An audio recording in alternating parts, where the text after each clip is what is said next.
جو انہوں نے اپنے والد مرحوم کی مغفرت کے لیے اپنے مبارک گھر کی زیب و زینت میں عشق رسول کی تحریر کو رقم کرنے کے ارادے سے مجلس رسول سجایا ہے، اللہ اسے قبول فرما لے۔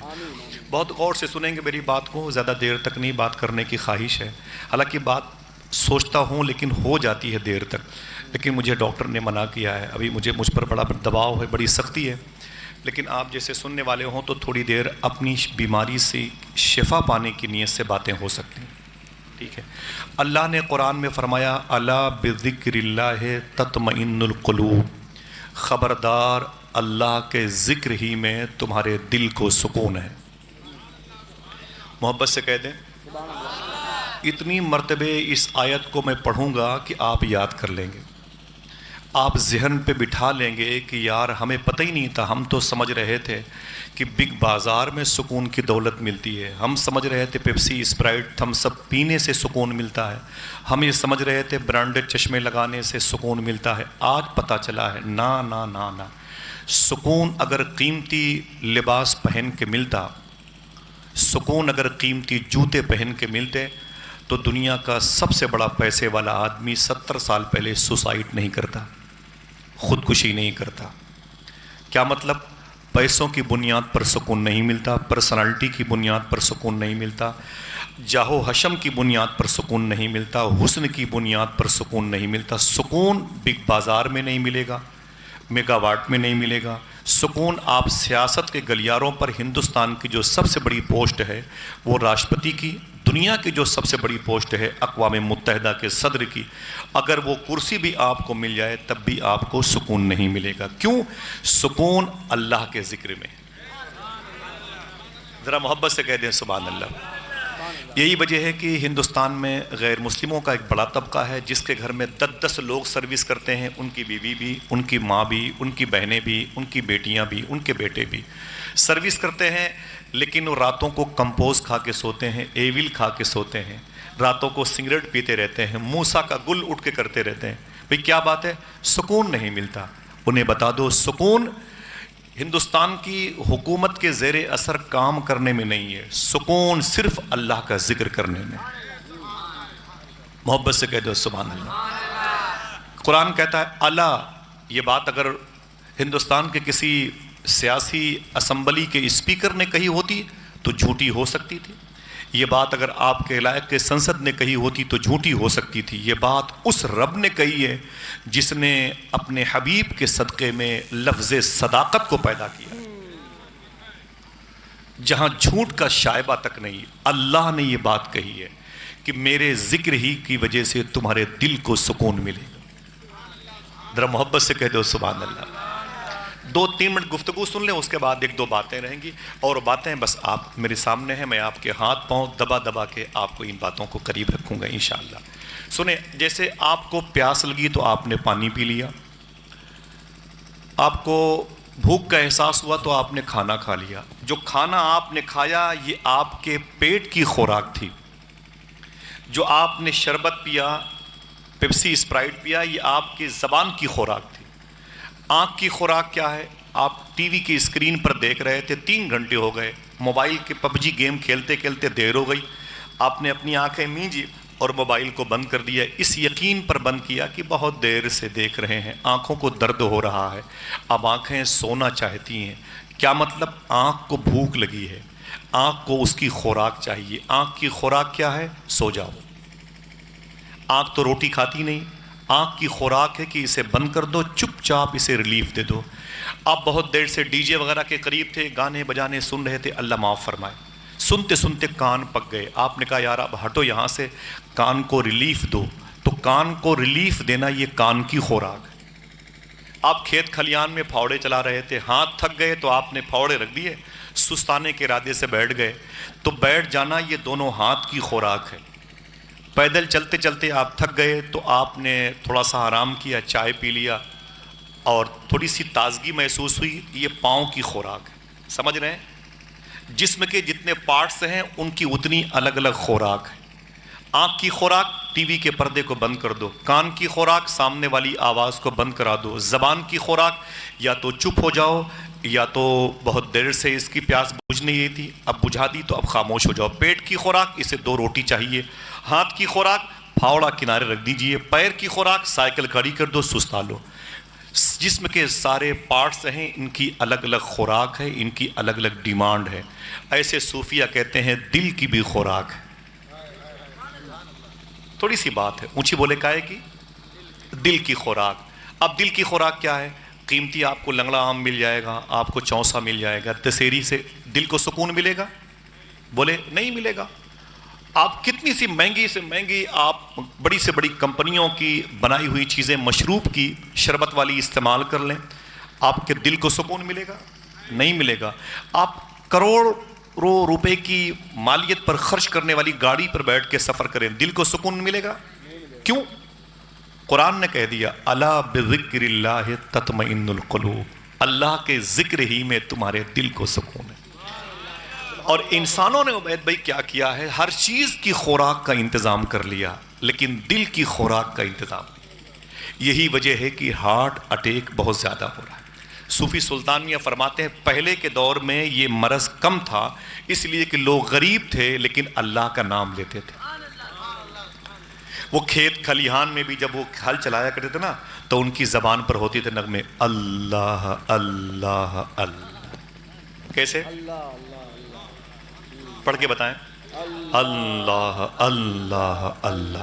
وہ کھیتوں کو جب مڑا کرتے تھے نا تو اللہ کا نام لیتے ہوئے چلتے تھے، سمجھ رہے ہیں؟ سائیکل سے چلتے تو 20-20 کلومیٹر 30-30 کلومیٹر دور تک وہ اللہ اللہ کا نام لیتے رہے۔ اب اتنی آسائش ہے کہ آپ کھانا کھا کے ٹہلنے، بھائی کہاں جا رہے ہیں؟ بارات جا رہے ہیں۔ کہاں پر؟ ارے 20 کلومیٹر ہے۔ بھائی یوں پیٹ بھرا ہوا تھا گھر سے، گاڑی پر بیٹھے، پھر وہاں پہنچ گئے، پھر وہاں کھا لیا۔ 1 گھنٹے میں 2 خوراک کھانا مل گیا آپ کو، لیکن دل کو اس کی خوراک نہیں دی آپ نے، تو دل تو بے چین ہوگا آپ کا۔ کتنی بھی اے سی میں رہیں آپ، کولر میں رہیں آپ، کتنی بھی کولنگ دائرے میں رہیں آپ کو بے چینی آپ کا پیچھا نہیں چھوڑے گی۔ بے چینی سے بچنے کے لیے ضروری ہے اللہ کا نام لیں۔ جب مکے والوں نے حضور صلی اللہ تعالیٰ علیہ وسلم کو بہت زیادہ ٹارچر کیا، تو حضور ذکر الہی کے لیے مکہ شریف میں کنارے پر ایک پہاڑ ہے جو تقریباً 3500 فٹ کی بلندی پر ہے، جسے غار حرا کہتے ہیں۔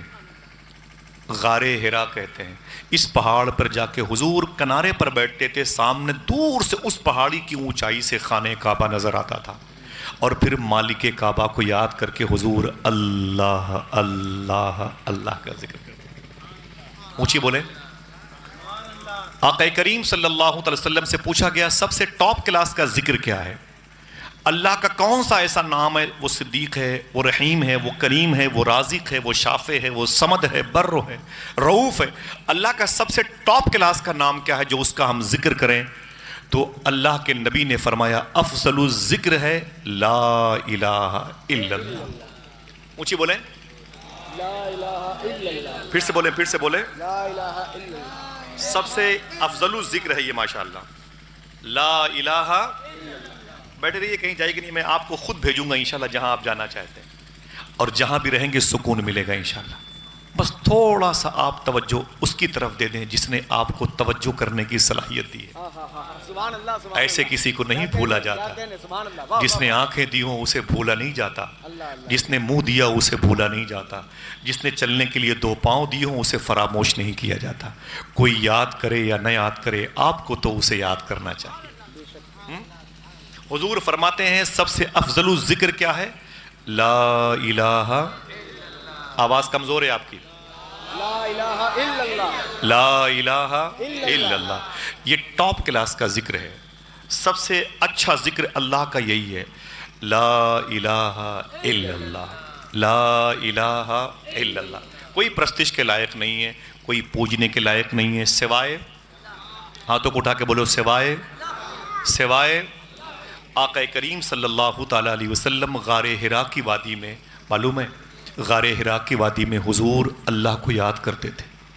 آج کی عورتیں ہوں اگر اتنے دنوں تک ان کا شوہر کام نہ کرے نا، تو وہ 2-4 دن کے بعد بھی اگر شوہر آئے تو اسے بھگا دیں، لیکن معلوم ہے اس 3500 فٹ کی بلندی پر حضور کی بیوی امی خدیجہ رضی اللہ تعالی عنہا دن میں 2 مرتبے حضور سے ملنے کے لیے جاتی۔ سبحان اللہ. اور جاتی تھی تو کہتی تھی جب بھی جاتی تھی حضور کو اللہ کا نام لیتے ہوئے دیکھا, ہائے. حضور کو اللہ کو یاد کرتے ہوئے دیکھا. ٹمپریچر کتنا ہائی ہے مکے کا آپ موبائل کے ذریعے سے دیکھ لیں.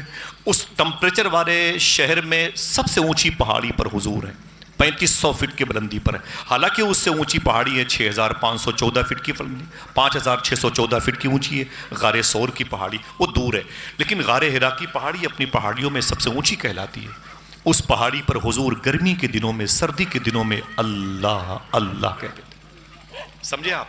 یہ وہ بڑا مبارک نام ہے جو آج ہماری زبان پر نہیں آتا. ہم تو مسجد سے نکلنے کے بعد بھی برائیاں کرتے ہیں. ہم تو دروازے پر کھڑے ہو کر کے بھی اللہ کا نام دینا بھول جاتے ہیں. صوفی سلطانیہ فرماتے ہیں جب تمہیں احساس ہو جائے کہ مسجد کے دروازے پر تمہارا کوئی ساتھی تمہارا انتظار اس لیے کر رہا ہے کہ تم باہر نکلو گے وہ کسی کی برائی کرے گا, تو تم مسجد کے اندر رہا کرو اتر دکن تسبیح لے کے اللہ اللہ اللہ. اس موضوع پر 10-20 منٹ سن سکتے ہیں گفتگو؟ جی کرم نواز. محبت سے بولیں. سبحان اللہ. واہ واہ. آواز کمزور تو نہیں ہے آپ کی؟ سوچا بھی نہیں تھا چھوٹی سی محفل ہوگی عبید بھائی کی, لیکن شبراتی بھائی نے بڑے لوگوں کو بلا لیا ماشاءاللہ. خیر یہ اپنی زمینیں ہیں, اللہ آپ سب کو قبول فرما لے. سمجھ رہے ہیں؟ یہ قرآن کی ایک آیت ہے, قرآن کی ایک آیت ہے. قرآن دعا کرو اللہ ہمیں پڑھنے کی توفیق عطا فرمائے.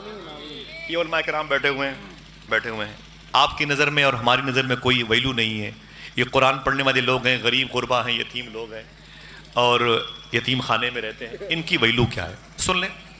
بیٹھے بیٹھے بھائی بہت اچھا ماشاءاللہ. آنکھ پہ لگ رہی ہے, بند کر دیں, بند کر دیں, بند کر دو بھیا بس ٹھیک ہے ماشاءاللہ. ذرا محبت سے کہہ دیں سبحان اللہ. یہ قرآن پڑھنے والی, یہ قرآن میں آیت ہے اللہ بذکر اللہ تطمئن القلوب. اللہ کے ذکر ہی میں دل کو سکون ہے. اونچی بولے دل کو, آواز کمزور ہے, دل کو. قرآن پڑھتے ہیں نہیں پڑھتے, چھو لیا کرو, قرآن دیکھ لیا کرو. معلوم ہے ایک بڑے عظیم حاجی صاحب تھے, نیک طبیعت کے تھے, ان پر اللہ نے اپنی بزرگی ظاہر فرما دی, اللہ کے دوستوں میں شامل ہو گئے. معلوم ہے کیوں؟ ان کا کام تھا عشاء کی نماز کے بعد جب اپنے گھر سے نکل کے مسجد میں آتے نا تو اس ایریے میں جاتے تھے جہاں کچھ بچے قرآن شریف پڑھتے رہتے تھے. سبحان اللہ. سبحان اللہ. اس ایریے میں جاتے تھے وہ حاجی صاحب جس ایریے میں کچھ مدرسے کے بچے قرآن پڑھتے رہتے تھے. وہ جا کر کے بچوں کے ہاتھوں کو چومتے تھے, وہ جا کر کے بچوں سے محبت کرتے تھے اور بچوں کو پیار کرتے تھے. اونچی بولیں. بس ان کا یہی کام تھا, عشاء کی نماز کے بعد مدرسے کے بچوں سے محبت کرنا, مدرسے کے بچوں سے پیار کرنا, مدرسے کے بچوں کے ہاتھ پاؤں کو چومنا, ان کے لیے کبھی تیل, کبھی صابن, کبھی پھل فروٹ سے لے کے آنا. وہ یہی کرتے رہتے تھے. وہ کہتے ہیں کہ ایک مرتبہ میں مدرسے میں گیا نا عشاء کی نماز کے بعد, تو کیا دیکھا, مدرسے کے سارے بچے رحل اپنے ہاتھوں میں لے کے لڑائی کر رہے تھے. قرآن شریف کو اوپر رکھے تھے اور رحل سے وہ ماری مارا کر رہے تھے. آپس میں کوئی ایک رحل سے دوسرے کو مارتا, کوئی دوسرے رحل سے تیسرے کو مارتا. پورے مدرسے کے بچے ادھر ادھر افراتفری مچائے ہوئے تھے. وہ حاجی صاحب کہتے ہیں جیسے میں اندر داخل ہوا مجھے بڑا درد ہوا. میں نے 2-3 بچوں کو کئی چماٹ لگائے, کئی تماچے مارے. میں نے کہا تمہارے باپ کا گھر ہے یہ, یتیم خانوں میں رہتے ہو تم, یتیم لوگ, غریب لوگ, یہاں قرآن پڑھنے آئے ہو, بدتمیزی کرتے ہو, کھیل کود کرتے ہو. میں ان کو مار کے چلا آیا. لیکن افسوس بتا دوں کیا ہے, جو بچے خاموش ہے سنیں, وہ حاجی صاحب اتنے خوش قسمت تھے کہ روزانہ انہیں حضور کی زیارت نصیب ہوتی تھی. قرآن کے پاروں سے محبت کی وجہ سے انہیں روزانہ حضور کا دیدار ہوتا. ہائے ہائے ہائے ہائے. سبحان اللہ. سبحان اللہ. روزانہ وہ حضور کی زیارت کرتے تھے. سبحان اللہ. وہ حاجی صاحب کہتے ہیں کہ جس دن میں نے مدرسے کے بچوں کو تماچا مار کے اپنے گھر واپس آیا تھا, اس تاریخ سے مجھے حضور خواب میں نظر نہیں. مجھے حضور صلی اللہ تعالیٰ علیہ وسلم خواب میں دکھائی نہیں دی. حضور مجھے خواب میں نظر نہ آئے. میں بڑا پریشان تھا. میری پریشانی دیکھ کر کے مسجد کے پڑوس کے دوسرے بزرگ نے پوچھا کیا بات ہے حاجی صاحب. میں نے کہا پتہ نہیں مجھ سے کون سی خطا ہو گئی کہ حضور نے اپنے جلوے دکھانے بند کر دیے. ہماری نظر میں ابھی اس قول کی زیادہ اہمیت نہیں ہوگی کیونکہ موبائل کے زمانے میں ہم نے حسین چہروں کو قیمتی چہرہ سمجھ لیا ہے, جبکہ یہ سارے فراڈ ہیں, فراڈ. خدا کی قسم زمین پر اگر کوئی سب سے حسین ہے تو آمینہ کا لال. ہائے ہائے ہائے ہائے. واہ واہ واہ واہ واہ واہ. اگر نابینا بھی حضور کو دیکھے تب بھی کہتا ہے کہ آمینہ کے لال سے بڑا حسین کوئی نہیں ہے. سبحان اللہ. نعرہ کاش تکبیر.